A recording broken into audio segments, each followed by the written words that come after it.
And with that, I will turn it over to the team. Thanks, guys. Thanks. Thank you, Jen. All right. Good afternoon, everyone. Thank you so much for joining us here on a Friday afternoon. I know we were up against Jedi with Dr. Heather and Dr. Brandon. So we really appreciate you guys being here. My name is Jessica Wallner. I am the Cultural Arts and Marketing Program Supervisor. I started with the town as an intern 14 years ago, I think. And then I moved my way up to a part-time program assistant. Then I was the youth coordinator. Then I was the youth and teen supervisor. And like I said, now I'm the Cultural Arts and Marketing Supervisor. Who's going next? I'll go. I'm Ian Murdock. I've been here almost as long as Jessica. I've been here about 13 and a half years. And I started out as the sports and fitness coordinator, did that for a while, and then was lucky enough to become the adult and senior supervisor, and then moved over to facilities, sports and fitness. All right. Oh, go ahead, Leah. We do this all the time. So. We do this all the time. Okay, my name is Leah Martinez. I'm the program supervisor for adult and senior programming. I have a cumulative 4 years with the town. So a couple years ago, I was the teen program coordinator. I did spend time with another agency and we don't talk about that. And then I came back as the adult and senior supervisor. And I'm RJ Natal. I'm currently youth and teen supervisor. And I came to Danville after being with another agency for 15 years. So 6 years ago, I came here as the senior adult coordinator. And then I made my way over to being the youth coordinator. And now I'm the youth and teen supervisor. And I'll be coming up on 6 years in January. Awesome. So that is us. I'm going to go ahead and start screen sharing now. If anybody has any questions, just go ahead and throw them in the chat. And Ian will be monitoring the chat. Tom said, Ian and I played youth baseball together. We were a stellar combination. I would have liked to have seen that. All right. Here we go.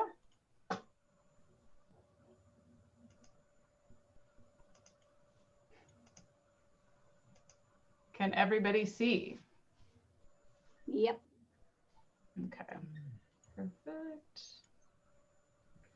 All right, so like we mentioned, this session is called Managing Up, Down, and All Around During Times of Change. Leah, take it away. All right. Happy Friday, everyone. I wanted to just get a feel for the room. I know there was a virtual dance party earlier today, so I want everyone to use the chat. On the sheep scale, how are my sheeps feeling today? Go ahead and type in what mood you're feeling just so we can get a gauge for the energy in the room. Don't be shy.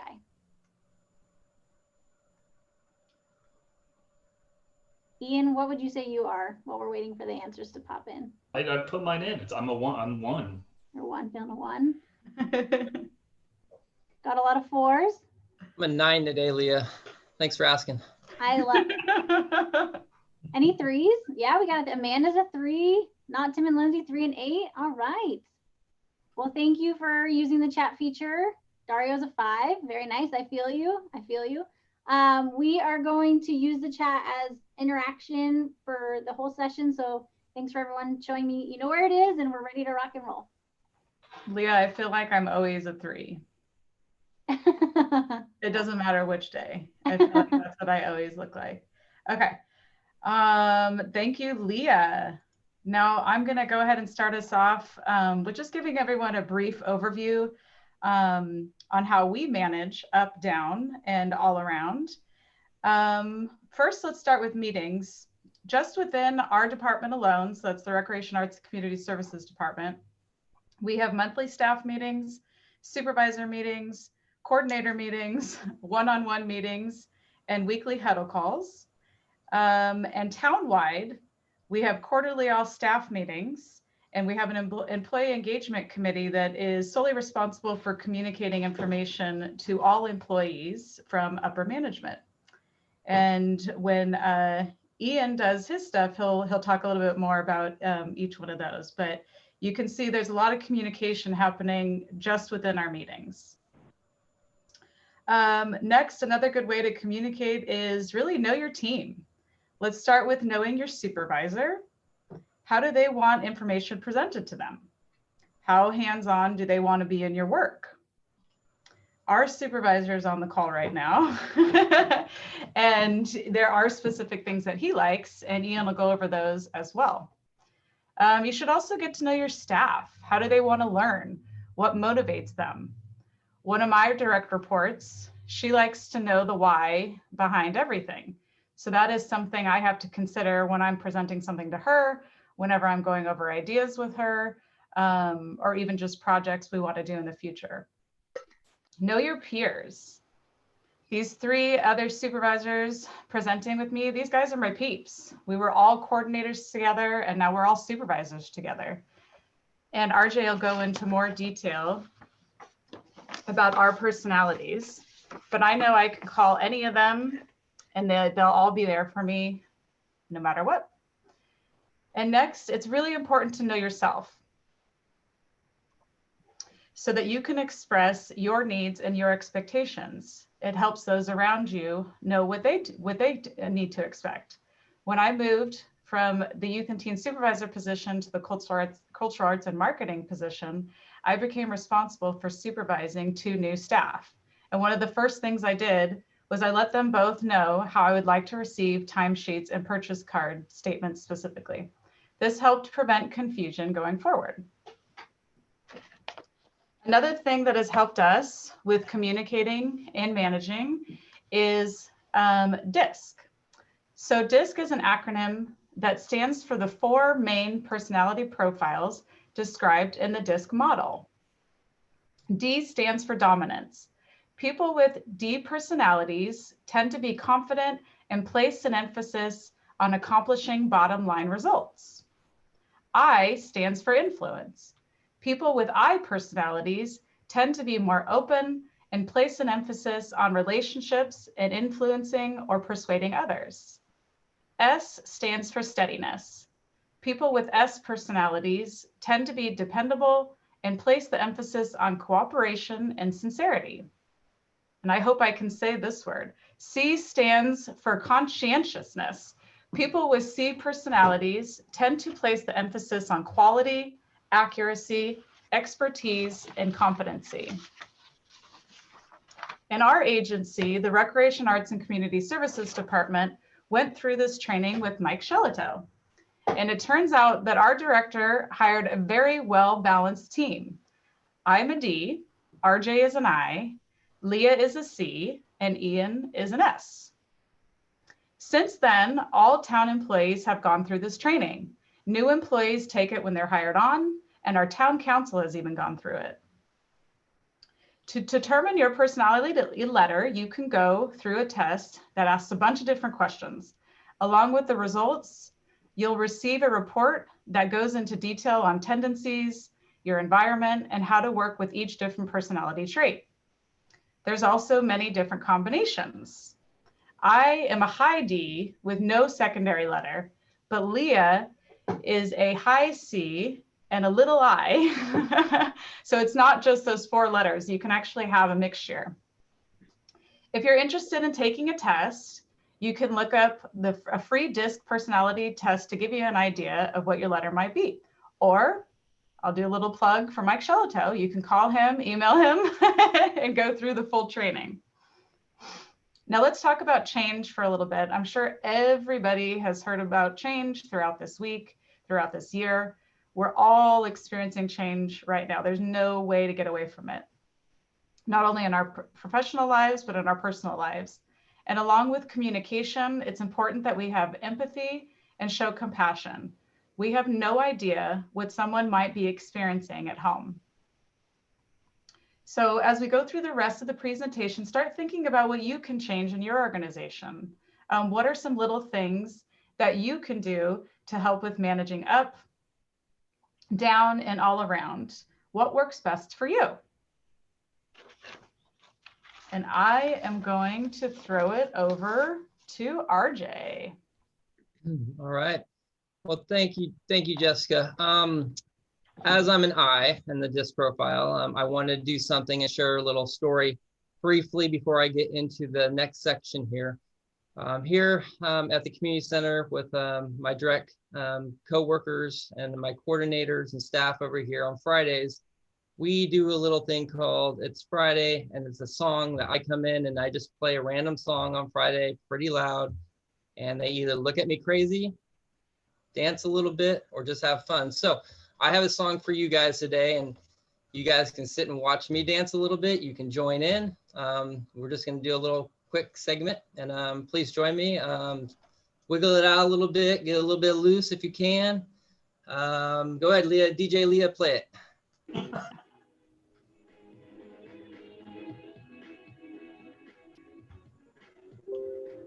You got turned up. Can you hear it? Turn it up a little bit. No?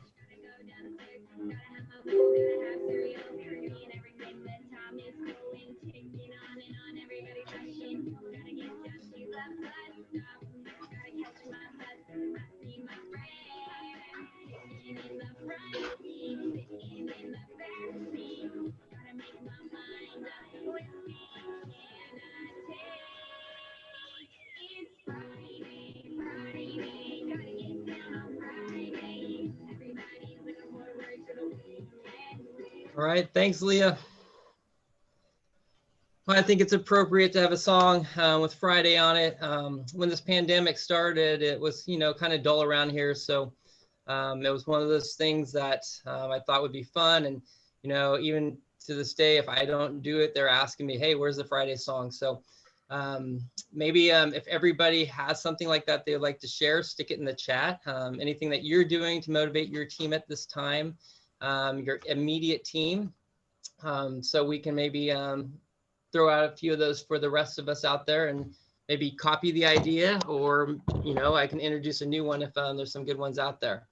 So moving forward. Night at the Roxbury. What's that, Ian?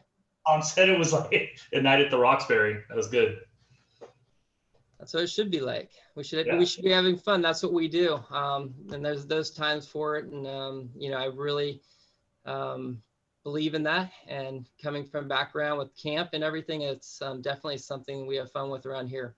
So the next part here is just momentarily, it's not something new. I'm not trying to tell you something we don't know about. I just want to emphasize a little bit more on what it is to network.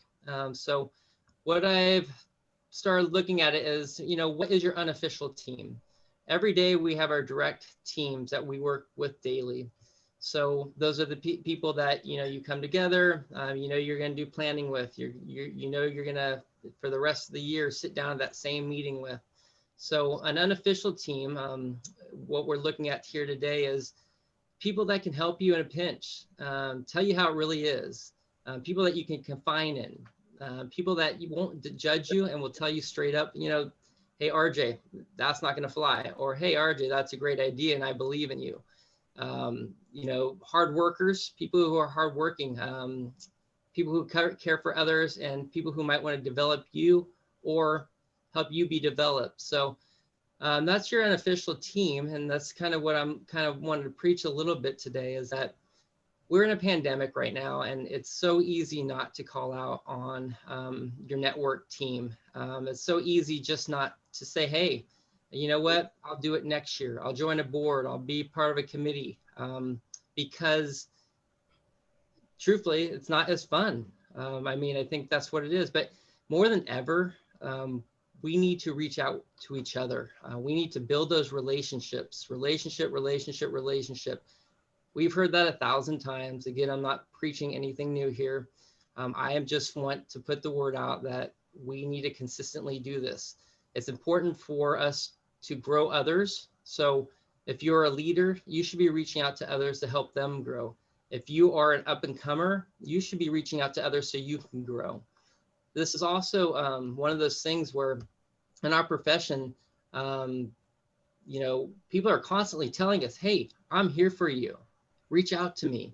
Tamara said it at the beginning of the week, Monday, like, hey, I will help you interview. I will get you the job, basically, is what she said. Maybe not verbatim, but sounded like that. So again, I've never reached out to someone and after reaching out to them was, oh man, I should not have done that. So for me, you know, I know there's every reason in the world not to reach out. It might be uncomfortable. You might get rejected. You don't have the time. But you know what, when it really comes down to it, if you're going to help your community, if you're going to help the people around you, you're going to reach out and you're going to feel better about yourself after doing so. On this call today, I see numerous people that I've reached out to and actually have had lots of help from.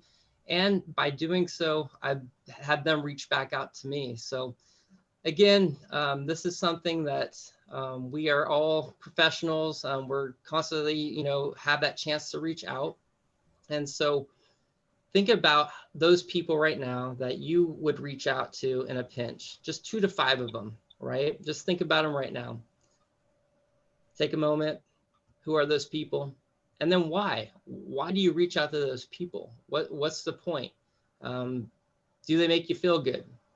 You know, like I said earlier, are they going to tell you how it is? I know currently that I have a direct team that I supervise, but then I also have our supervisor team that it's not my daily team, but we do work together. But I know at any point in time, I can reach out to them. I've also made other network and connections through other boards, committees, like District 3 Board, YTRS, internal committees, opportunities for leadership like Employee Engagement Committee, safety committees, things like that, that have given me a list to make my unofficial team. So at this point in time, if you haven't had the chance to do something like that and you haven't had the chance to join a board, be part of a different team, grow your unofficial team, make sure to go out and do that. So at this point, I just wanted to make sure I had a few other points. Hold on a sec.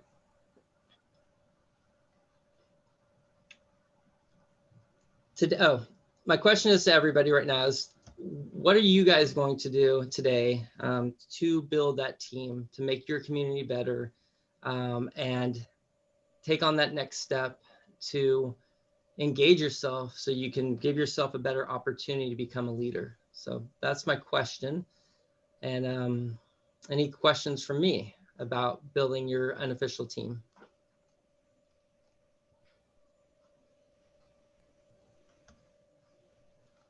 No questions?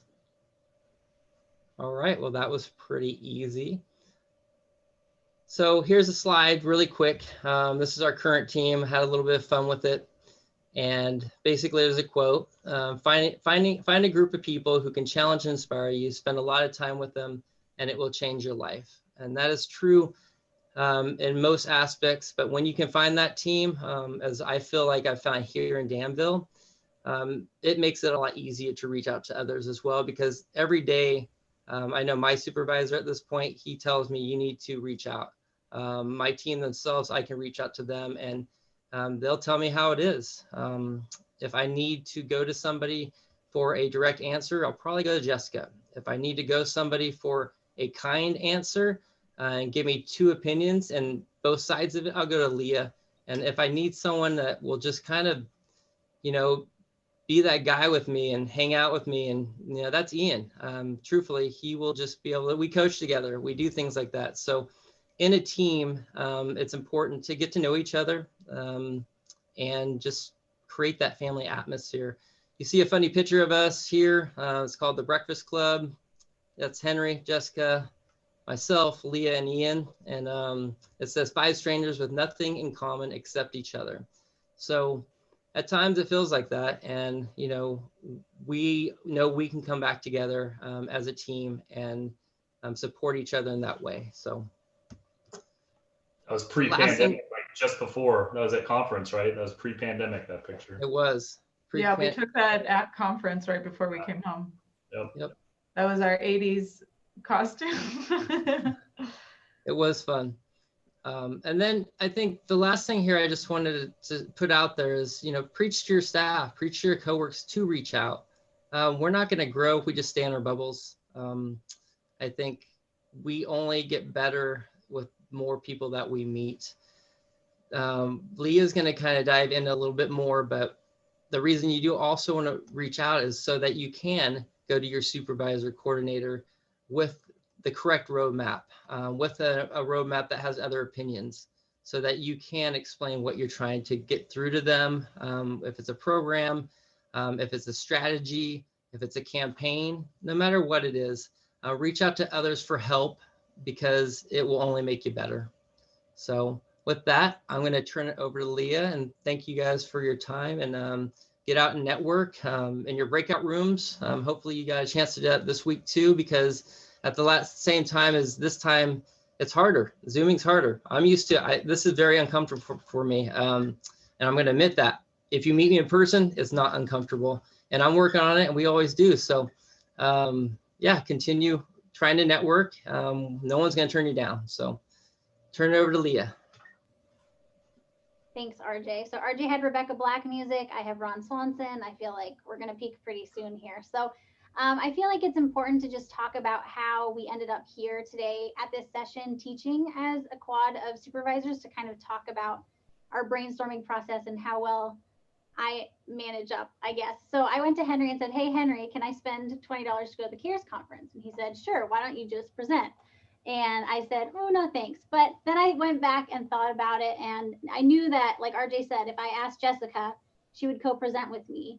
But I felt like in terms of having a more holistic view of our organization, have more balance, I could get everyone on board. So I knew if I could get RJ to agree, and I told Ian that everyone else had already agreed, that we would all be here. And then I could attend CARE conference. So Henry did a good job of planting the seed, even though he knows how I feel about public speaking. And here we are.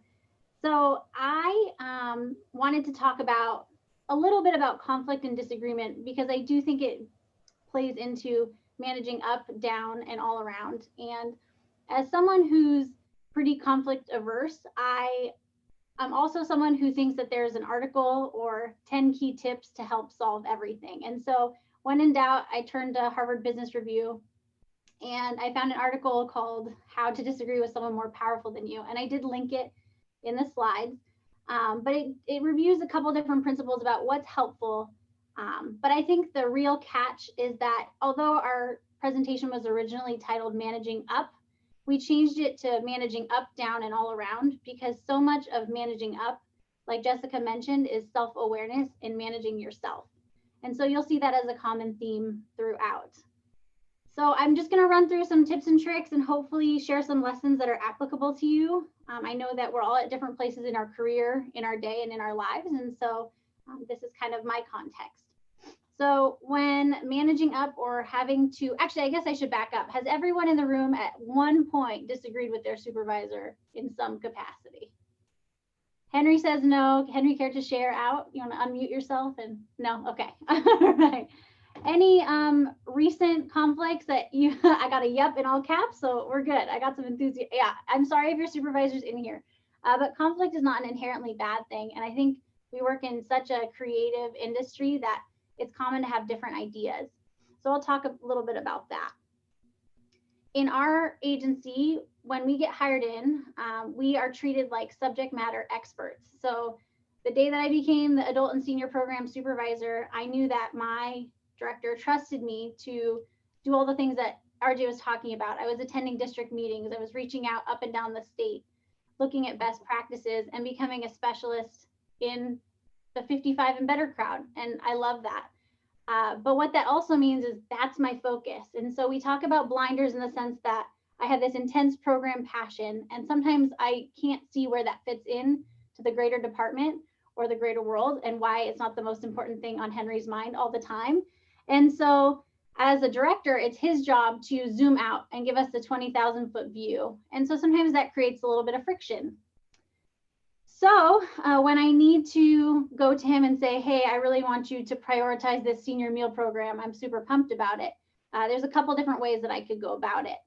One best practice is to pick good timing. And so if you don't have a designated one-on-one time with your direct supervisor right now, I highly recommend, even if, I mean, it is probably going to be by phone or virtually right now, but just establishing a time during the week where you can get it all out is super helpful, because it makes meetings less scary And if I say, hey, Jess, I need to meet with you, or hey, Henry, I need to meet with you, it's not like when someone says, I need to talk to you and you think that they're mad at you.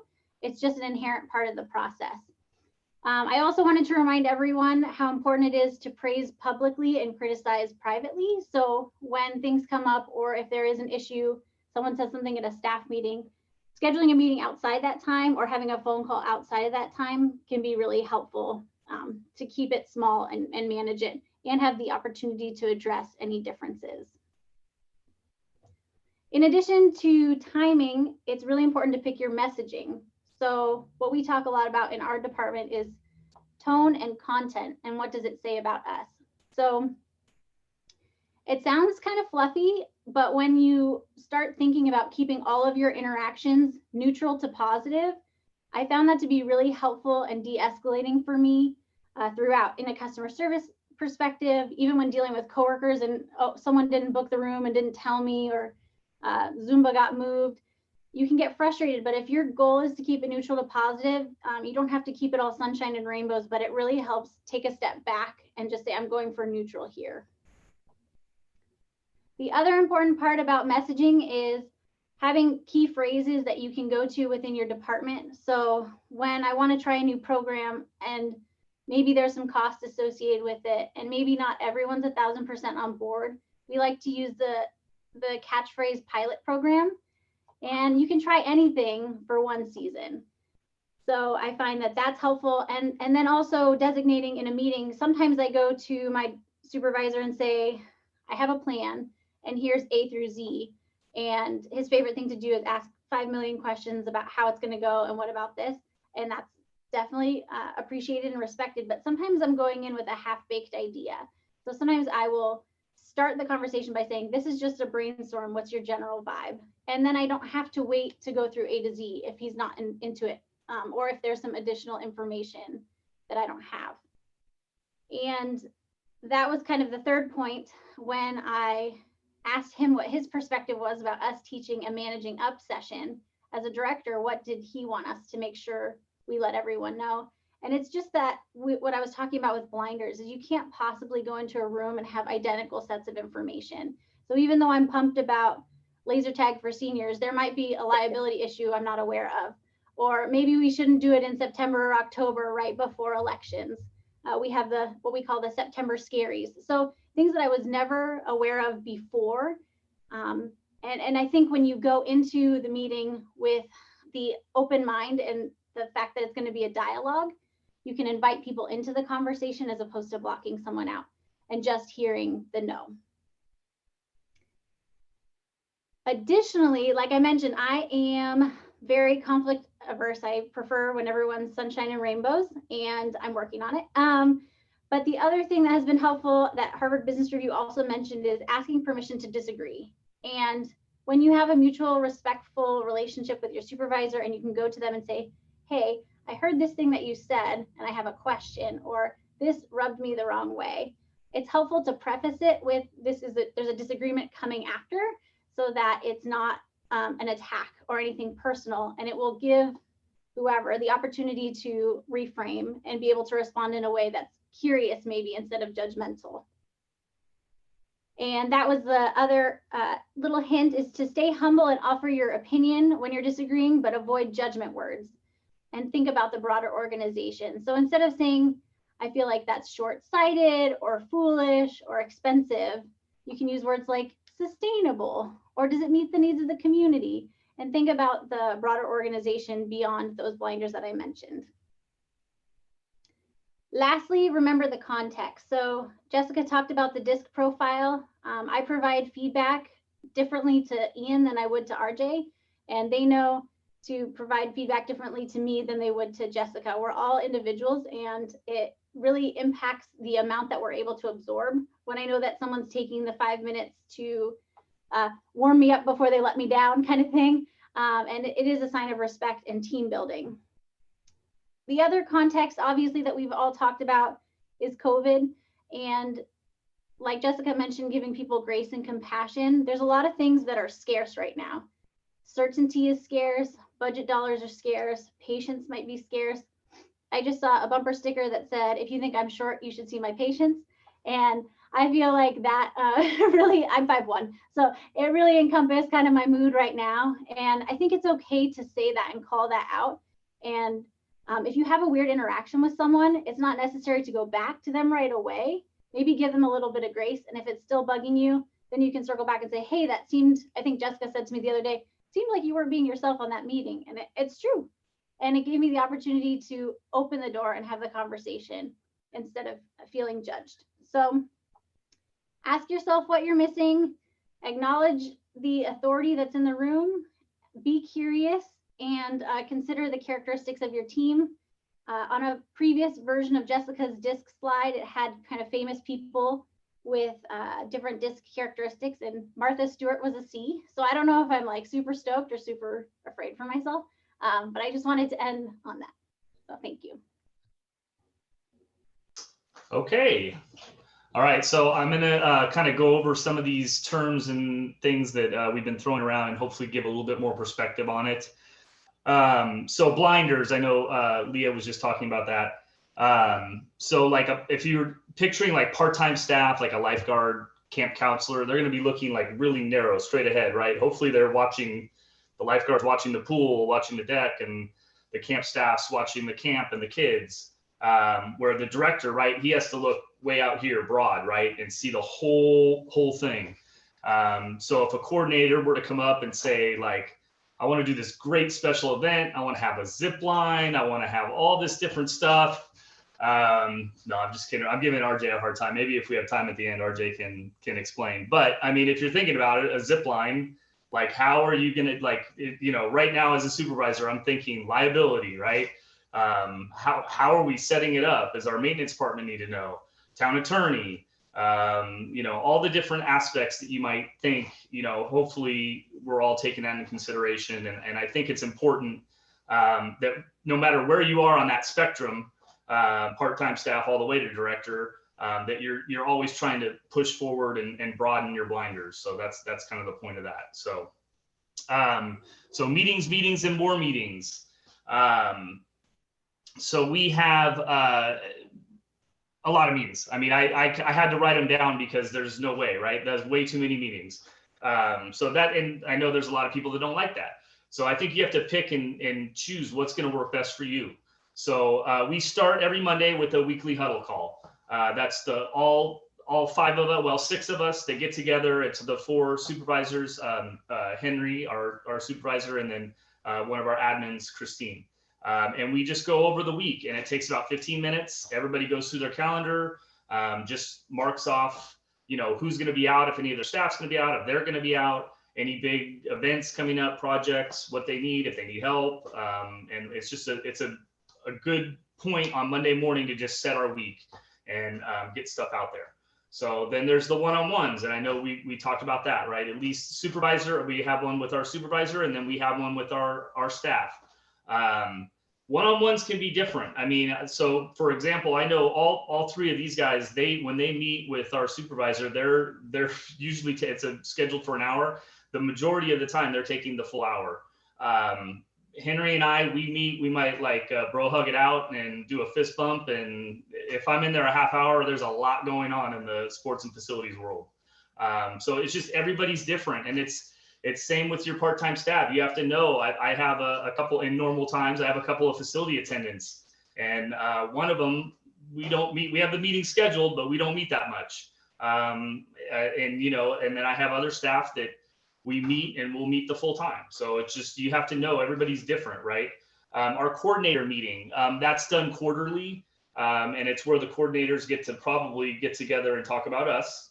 But they do it. We usually try and plan it out through our activity guide, so they can, or before they start putting stuff in, so they can communicate on upcoming stuff and programs that they're planning, and, you know, try and work out all the conflicts. It's pretty funny. I know whenever there is a conflict with our coordinators, it usually comes in the summer, and it'll be because of, we don't have enough room to have all these classes. Everybody wants to offer all these different classes, and we just run out of room, and that's where the conflicts comes. And I know Jessica and I have to laugh because we were coordinators and we used to do the same thing and fight out for those, those year-round classes compared to summer camps, who should get priority, all that fun stuff. So our supervisor meeting, that's probably all of our favorite meeting. That's where we get to go and kind of, I mean, I don't know how much we get accomplished in it, but it's kind of where we go and get to decompress and kind of make fun of each other and vent and whatever's going on. And it's kind of our safe place. So I know we enjoy that. We do that every other week. And then monthly staff meetings. I mean, I think those are, necessary. I'll be honest, that's probably not my favorite thing, but it is definitely necessary, and it gets the whole staff together, right? So everybody can talk and, so like I said, a lot of meetings, right? That's not going to work for everybody, but pick and choose, find the ones you like. I would recommend trying them and seeing where you go from there. So as we talked about, our DISC program, and everybody's doing it, and all of us as supervisors, we know each other very well. And I think they used the example that, or RJ did of how we would, go and talk to each other and have that. I know we all kind of started, we've all worked, and we call it the bullpen, and it's at one of our community centers. And we all kind of came up through there. And I know there was a point where Jessica, Leah, and I were all there as coordinators. But we've all come up through there and kind of developed us, and we all have that experience. So I feel like, I know youth and teens because I worked in that environment with the youth and teen coordinator. And even though I don't have direct experience, I mean, I help them out. We help with special events. We all are kind of all hands on deck. RJ just had his very awesome spooktacular event. It was like a drive-through event, and it was all hands on deck, and we all came and helped, and it was fun. We had a blast. It was a great event, and the people, the participants that came had a great time, and it was a win for us. So it helps us come together as a group when we do things like that. We have a group right now, we call them the Wonder Twins, that are currently in there. And they are, they were just at our monthly staff meeting the other day, and we were all dying laughing at them because they are hilarious as they argue. And like I said, it just reminds me of how it used to be. It was the same thing. We went up through the same thing. It's a good time, fun. So last but not least is chain of command. So our supervisor has a military background. So chain of command is very important to him. So I have kind of a unique situation in that my office is way far away from everybody else. In fact, nobody comes out and visits me. I have to beg and plead for them to come out. I always have to go down and see them. It's like a one-way street. Whenever we have meetings, I have to go down and see them. They don't come out to see me. So I'm not bitter. It's fine. So, but I have that, but my staff actually work right next to my supervisor. So it's an interesting, dynamic. I had a staff person that, had great ideas, but they had a lot of them, a lot. And so, they would present them to me, and I'd said, okay, well, I have to check with Henry and see if that's going to fly. So I would go in and, Henry and I'd have our meeting, and I would present, what was going, and he would, we call it Swiss cheese. He kind of pokes holes in ideas, and then, I would come back and say, well, it's a no. These are some of the things he said. And then my staff person would say, well, why didn't you ask him this? And I'd be like, we didn't talk about that. Sorry. So it's kind of, I was like the middleman, right? So we had to come up with kind of a solution where I would have to say, because it has to be in the chain of command, I'm like, you're right there. Why don't you go talk to him? Let him know that you've talked to me and I'm aware of what you're doing. And then, present to him. And that way, when he fires back, you can kind of answer, because, one thing that Henry wants to see is, how passionate about you are you about this idea? And sometimes when I'm not that passionate, I'm not going to show it. I'm just trying to relay it. And I know a lot of times, it was hard, kind of being the middleman, right? Where that staff person didn't get the answer she wanted. And then, coming back to my supervisor and trying to work it out. And you got to pick your point. When are you going to fight for your staff? And sometimes I'll just go in and say, look, I'm fighting for my staff right now. These are the questions. This is what they want to do. And I'm fighting for them. So tell me what I need to do to make them happy, get the yes, or or maybe it's just a no and that's it. And then then I have to go explain that to the staff and then say, this is it. So that's kind of all I have. I don't know, RJ, if you wanted to jump in with the zip line. I saw somebody say zip line.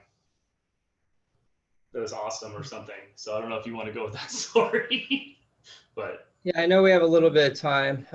So, I mean, the zip line was simple. Coming through, I came through a different organization, and coming to Danville is a little different. And, you know, Henry's always preached from when I got here until we had our event for May the 4th Be With You. It was a new event. And he basically, you know, was always preaching to us, go through the steps, go through the process.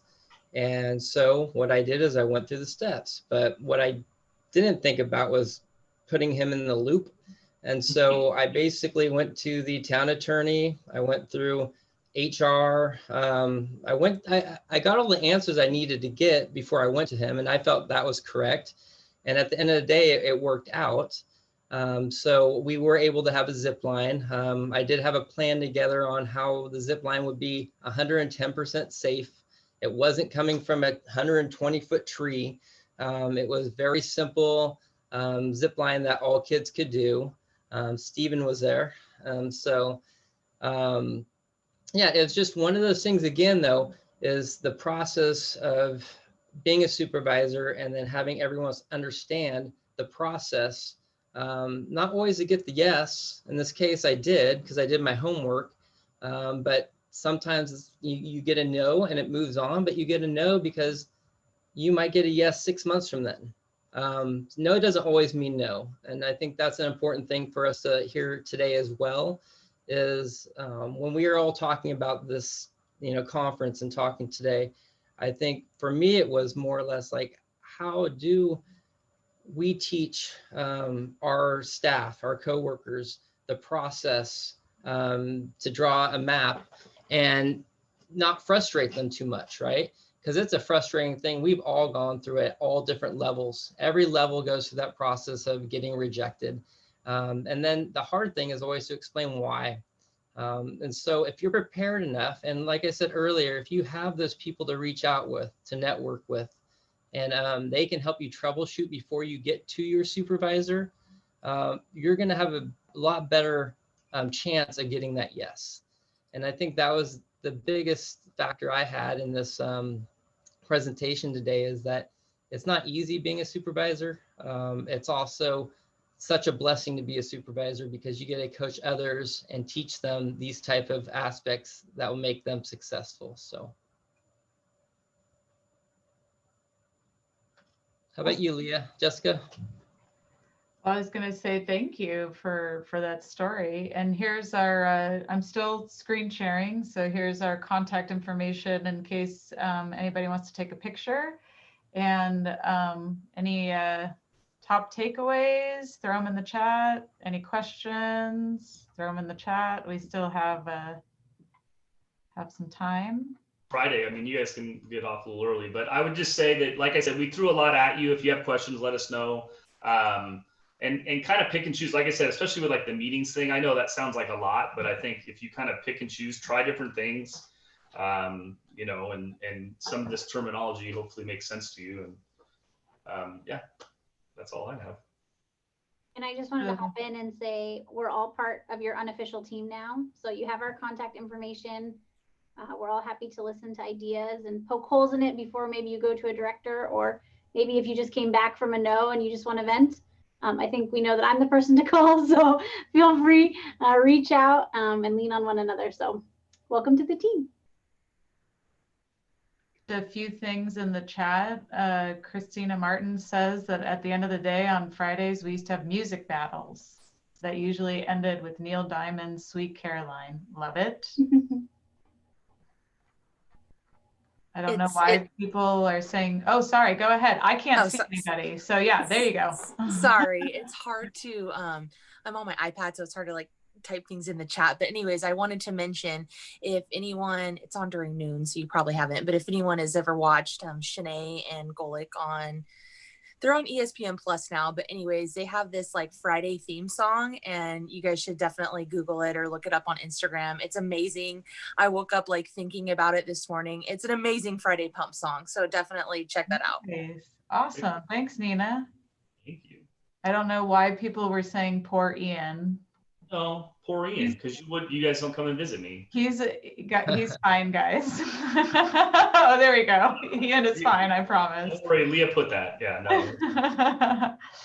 I think since we do have, I did want to talk about a little bit just about connecting with people, and look at this conference. The job that everyone did to put this together, it wouldn't have happened unless there was these collaborations and networking to make such a wonderful thing happen, so we can have this opportunity to learn. So I personally just want to thank everybody that was part of this conference, putting it together, networking, being part of their own team, because there's nothing else like this right now. And the more opportunity and chances we get to learn from each other like this, it's going to make us better professionals. So thank you.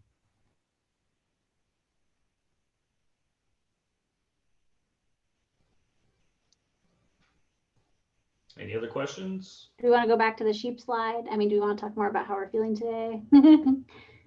Jonathan put his contact information in the chat. Thank you, Jonathan. He said happy to be on your team. Yeah, feel free to put whoever's putting their stuff out there to be for phone calls, being part of a team, put in the chat. This is the best way right now we can do things and network. Vincent put his info in there, and he's great for Zoom backgrounds if you need creative Zoom background. His secret power. All right. Well, call us, email us anytime. And don't forget to do your survey, right, Jen? We're doing there's a CEU survey she posted in there and a survey link, so don't forget to fill that out. For the record, these guys rock the house, just so you guys all know. On the other side of the house. For those that heard it. Thanks. What? Your office looks familiar. I know. Weird. I saw Jonathan got that same office. Yes, Jonathan. He did a screenshot, it looks like, because Henry's with him. I'm just hanging out, Henry. Okay, wait. I need to screenshot. That's fantastic. That's good stuff. Wow. That is amazing. That's a good note. Everyone, happy holidays. Happy holidays. Happy Friday. You guys get to go Happy early. holidays. Woo! Safe.